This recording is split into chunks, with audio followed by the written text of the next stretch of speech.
This is the vertical four-stroke. Vertical four-strokes are commonly used in mid to full-size ATVs and mid to full-size dirt bikes.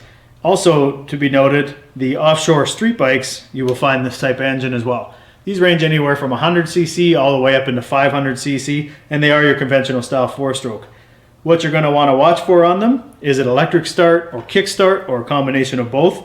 Is it a manual shift, as in this engine, or automatic, or is it a semi-automatic?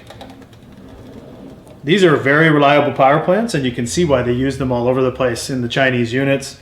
They will get you where you need to go. They're not overly powerful, but they are a pretty good machine.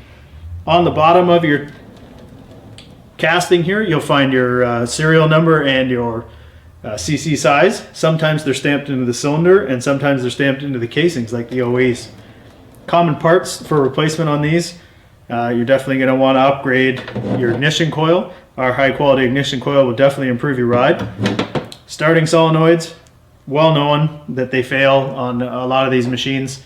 Our high quality replacement will get you the reliability you're looking for. If you happen to have a stator failure, we do sell an excellent high quality replacement stator for these machines.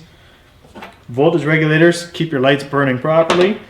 Carburetors, don't clean them, replace them. There's no point in trying to repair the inferior carburetor that came on your engine in the first place. They were never designed properly out of the factory, so just replace it with a good high quality unit like ours and get yourself a good free flowing air filter.